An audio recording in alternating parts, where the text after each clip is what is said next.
When you guys losing the suction of the Dyson vacuum, you guys should start cleaning cleaning the inside, but you need to have the special tool, which is this one right here. What is it called? T15. So that way you can open it. So first unscrew, okay, and you can see the whole bunch of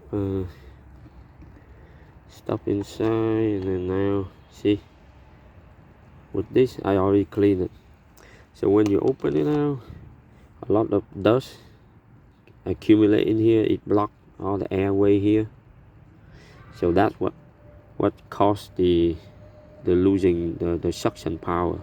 And a lot of stuff inside here, it filled with dust, so we have to clean inside there too. Okay.